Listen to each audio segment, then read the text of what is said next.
तो आज घर में प्रथम संतान आई। कामस्तु वासुदेवांसो रुद्रा प्रारुद्रमन्युना देहो पपत्तै भूयस् तमेवा प्रतिपद्यता। महाराज जब एक बार भगवान शंकर ने कामदेव को वश में कर दिया था, तो कामदेव की जो पति है रति, महाराज बहुत विलाप करने लगे। और जब विलाप करने लगी तो भगवान ने उन्हें वचन दिया था, जब यदुवंश कृष्ण अवतार, जब यदुवंश में भगवान कृष्ण का अवतार होगा, उनके जो प्रथम पुत्र हैं वह आपके पतिदेव, उनका अवतार होगा, उनका जन्म होगा। तो महाराज जब उनका जन्म हुआ तो जन्म के तत्पश्चात एक सम्रासुर नाम का एक राजा था। उसने उठा करके समुद्र में फेंक दिया, और जब समुद्र में फेंक दिया वहां मल्लाह गया, और मल्लाह ने जब समुद्र में जाल डाला तो उस जाल में एक मछली फंस गई, जिस मछली ने उस बालक को अपने पेट में निगल दिया था। बोलिए जय श्री कृष्ण।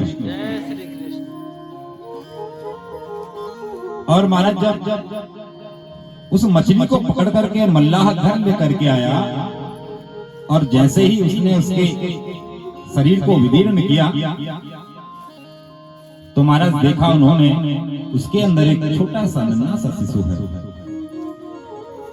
तुरंत जाकर के उन्होंने सम्रासुर राजा को सौंप दिया, और सम्रासुर राजा के यहाँ धीरे धीरे वो बालक बड़ा होने लगा। भगवान ने आदेश दिया, जाओ तुम्हारे पतिदेव आ चुके हैं, अब जाकर के तुम सेवा करो। कामदेव की पत्नी जो है रति को, तो महाराज जो पत्नी है वो जाकर के सम्रासुर राजा की यहाँ सेवा करने लगी। जब वह धीरे धीरे धीरे बड़े होने लगे तो उन्होंने जब देखा कि देवी जो हमारी सेवा करती है अनेक मनोभाव से हमें देखती है, एक और सेवा करती है और एक और हमें काम की भावना से देखती है। तो आज उन्होंने पूछ लिया कि देवी भैया आप कौन हो, अपना परिचय दीजिए। तो जो देवी सेवा करती है वह आज अपना परिचय देने लगी। भवान नारायण सुता संवरेण हतोगुणा अहं ते धिकृता पत्नी रते काम भव प्रभो। कहते कि अरे महाराज मैं आपकी धर्म पत्नी हूँ, ये सम्रासुर जो राजा है ये आपको चुरा करके ले आया। सारी कहानी जब बताई तो भगवान ने देवी जी का वर्णन किया, और सम्रासुर पर जब प्रहार किया तो सम्रासुर का अंत करके भगवान अपनी पत्नी जो रति है उनके साथ में पुनः अपनी द्वारिका की ओर लौट पड़े। बोलो भक्तवत्सल भगवान की। तो प्रथम विवाह जो भगवान का हुआ है वो रुक्मणी महारानी के साथ में हुआ। दूसरा विवाह एक सत्राजित नाम का एक राजा था। तो महाराज राजा के पास एक मणि थी जो दिन भर में कई बार सोना दिया करती थी। अगर उसे रगड़ा जाए उससे सोना उत्पन्न होता था। तो सत्राजित नाम का जो राजा था उसका भाई था एक प्रसेन। उसने कहा भैया क्या हमेशा आप ही इस मणि को रगड़ते रहोगे, अरे हमें भी तो दिखाओ। राजा ने उनको मणि सौंपी और वह उस मणि को लेकर के जंगल की ओर चल पड़े। और जब जंगल में गए तो एक सिंह ने उनका संहार कर दिया, उनको मार दिया। और जब मार दिया उस सिंह को मणि ले जाते हुए जामवंत जी ने देख लिया। जामवंत जी ने सिंह से उस मणि को छीन लिया और ले जा करके अपनी जो पुत्री है जामवती उनको सौंप दिया। जामवती जी उस मणि से खेला करती है गुफा में। महाराज जैसे ही प्रसेन राजा कई दिनों तक घर लौट करके नहीं आए तो जो सत्राजित नाम का जो राजा था वो कहने लगा कि भैया कृष्ण पहले दूध दही माखन चुराया करता था, आज इसने हमारे भाई को मार करके उस मणि को चुरा करके ले गया।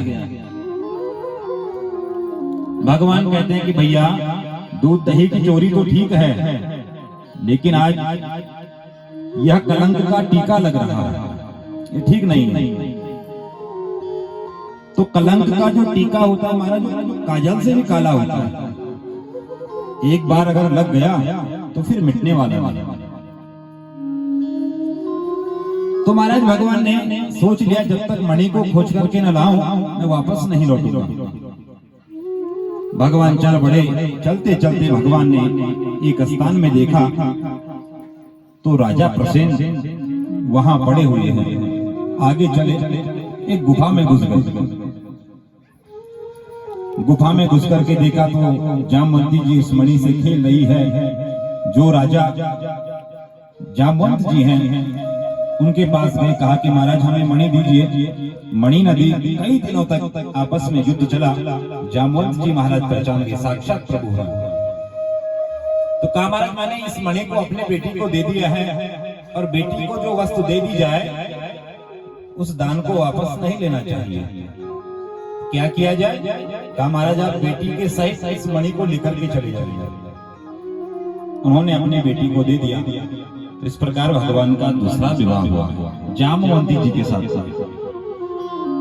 तीसरा विवाह भगवान जब वहां से लौट करके आए तो महाराज सत्राजित को जब मणि वापस लौटाई तो सत्राजित ने जब देखा तो बड़ा लज्जित हुआ कि हमने भगवान कृष्ण पर आरोप लगाया। तो इसने इसकी एक कन्या थी सत्यभामा। तो महाराज इसने उस आरोप को मिटाने के लिए भगवान का स्नेह बना रहे जीवन में उसके लिए इन्होंने सत्यभामा का विवाह भगवान कृष्ण के साथ में कर दिया। इस प्रकार भगवान का तीसरा विवाह हुआ। चौथा विवाह भगवान का एक कालिंदी नाम की कन्या के साथ में हुआ। भगवान पांडवों के यहाँ गए और वहां जाकर के भगवान सुंदर यमुना के तट पर गए। वहां देखा तो एक स्त्री ध्यान मग्न बैठी है। भगवान ने अर्जुन को भेजा, अर्जुन भैया जाओ ये स्त्री क्या चाहती है। जैसे पूछा कि भैया आप कौन हैं, तो वह अर्जुन से कहने लगे अहम देवस्य सवितुर दोहिता पतिमिच्छति विष्णुं वरेण्यं वरदा तपः मास्तितः। अरे महाराज मैं सूर्यदेव की पुत्री कालिंदी हूँ और मैं भगवान श्री कृष्ण का वर्णन करना चाहती हूँ। अगर विवाह होगा तो कृष्ण के साथ में। भगवान ने कहा ठीक है भैया, इनकी भी मनोकामना पूर्ण करते हैं। तो भगवान ने आज कालिंदी के साथ में भगवान का विवाह हुआ। पांचवा विवाह बिंद अनुबिंद नाम के दो भाई थे। तो उनकी बहन की एक मित्र बिंदा तो भगवान को बहुत प्रेम करती थी, लेकिन भाइयों ने सोच लिया कि बहन का स्वयंवर किया जाएगा। ऐसे बहन का विवाह नहीं होगा मन मर्जी से। तो महाराज जैसे ही सभा सज गई, भगवान को पता लगा, भगवान दौड़े गए और आज उस सभा से मित्रविंदा का हरण करके भगवान ने मित्रविंदा के साथ में विवाह किया। अगला विवाह भगवान का सत्या नाम की कन्या के साथ में हुआ। एक कौशल देश के राजा थे नग्नजित। इन्होंने एक शर्त रखी थी, जो 7 बैलों को एक साथ नथ ले उसका विवाह मैं अपनी कन्या के साथ में करूंगा। भगवान ने अलग अलग 7 रूप लेकर के 7 बैलों को एक साथ नथ दिया और भगवान का विवाह सत्या के साथ में हुआ।